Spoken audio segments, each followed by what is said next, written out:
Ծով աչքերի պատճառով հեռուստասերիալում հյուսվող դրամաները սրվում են։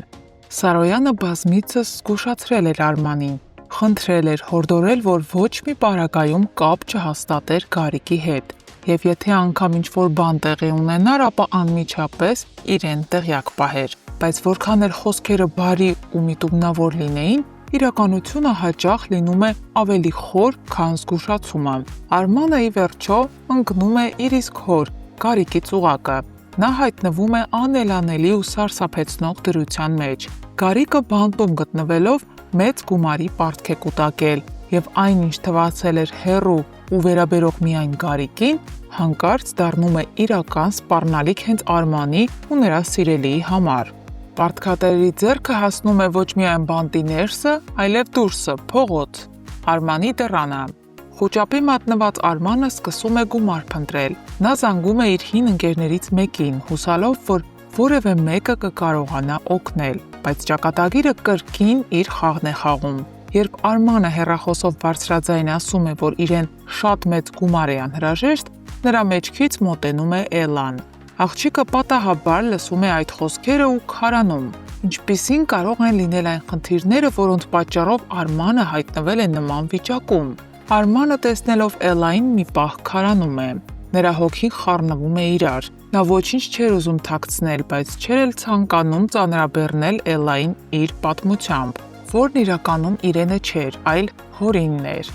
Էլլան բնականաբար պահանջում է բացատրություն, իսկ Արմանը ճշտախոս ու արդար տղա լինելով հանդերձ չի խուսափում ճշմարտությունից։ Նա ասում է ամեն ինչ, ինչպես կա։ Այս ընթացքում էլ Սարոյանի փաստաբանն է գալիս, բերում նոր ու տագնապալի լուր։ Նա պատմում է, որ Գարիկի պարտքատերերը կապ են հաստատել Արմանի հետ,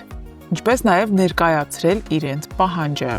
Սարոյանն արդեն գիտի, Արմանը մտել է այս պատմության մեջ եւ ամեն ինչ հիմա փորձում է անի, որպեսզի ազատի Արմանին։ Մյուս կողմից էլ Արամն ու Գոռը մշտական կապի մեջ են։ Նրանց նպատակը մեկն է՝ վերահսկել Եվայի բոլոր քայլերը, բայց Եվան այն մարդկանցից չէ, ով հեշտությամբ հանձնվում է։ Նա հանձնում է հյուրանոցի իր համարը, անջատում հեռախոսը եւ կարծես ընդհատակ անցնում։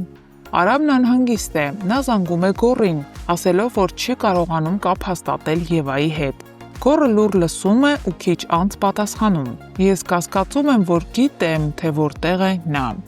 Եվ այժմ, երբ ճնշումներն աճում են բոլոր ճակատներում, թե անձնական, թե ընտանեկան ու սիրային, հերոսները կանգնած են լուրջ փորձության առաջ։ Հարգելի հետևորդներ, արդյոք Սարոյանը կփակի Գարիկի պարտքերը, որպեսզի այդպիսով փրկի Արմանին։ Գրեք մեկնաբանություն։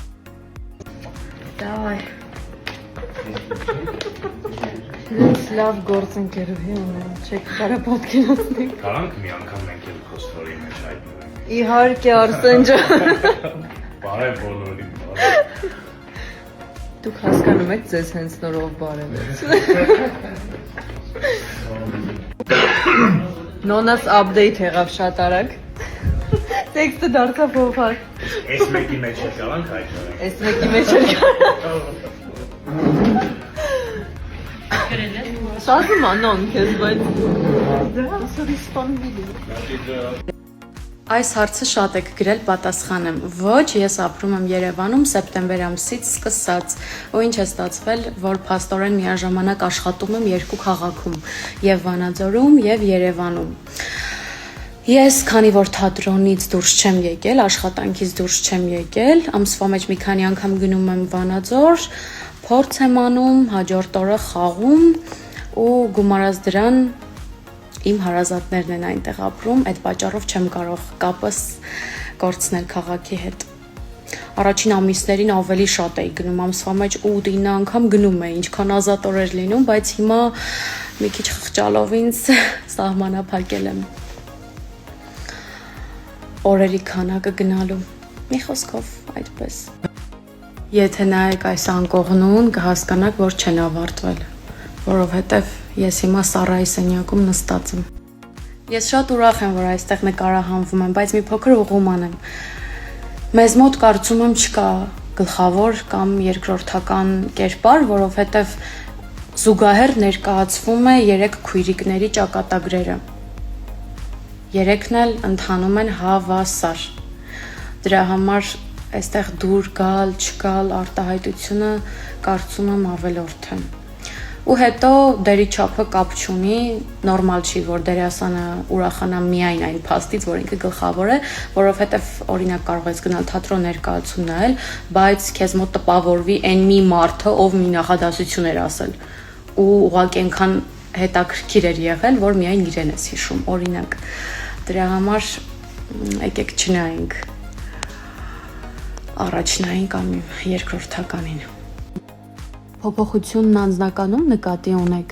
Եթե այո, ապա այսպես պատասխանեմ։ Ես կնկարահանվեմ այն ժամանակ, երբ կերպարն ու նախագիծն ինձ դուր գա, բայց եթե տվյալ մարդը իմ առաջ պիտի արգելքներ դնի, ավելի ճիշտ ասի, որ ես չեմ կարող ընդհանրապես նկարահանվել, ես էլ նրան կասեմ հաջողություն։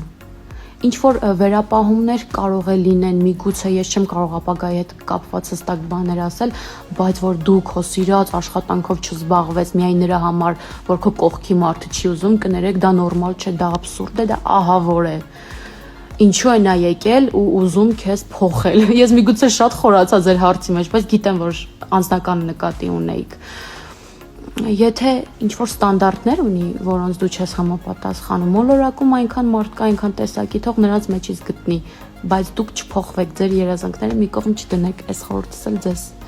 չհարմարվեք նման պայմաններին։ Նայեք, Հրնայակյան ինչ անում։ Էմա, այդ ինչ ես անում։ Այդ ինչ ես անում, քեզ սպասում են ռեքտան։ Կարտոշկա եմ։ Դու ինչ ես։ Ինչ ես անում, չես տենում։ Դե մեծ դուրս շարք կծրա գնա։ Իդու։ Ապրես։ Չէ, իհարկե ես հասկանում եմ, որ տեքստերը չեմ սովորել, բայց կարծում եք սկոչով ձեռքերս կապելը տեքստեր չսովորելու համար նորմալ է։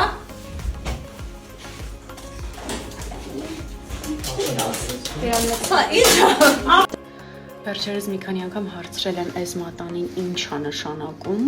Դե սերիալը դիտողները գիտեն, որ Գորնե Սառայի մատին դրել նշանադրվել է, բայց մնացած մարդկանց հետաքրքրում է։ Ժողովուրդ ուղակի դնում են, որ չկորցնեմ զուտ, որովհետև ես շատ հաճախ եմ իրեր կորցնում։ Միլենա ջան, հենց Միլենան տեսնում է ինձ, ասում է մատանին վզնաց։ Դրա համար չեմ անում, միայն 3 չեմ դրել, չեմ գրել։ Սառան այսօր չգիտես ինչի որոշել է, որ պետքա տանը մնա, չգա նկարահանման։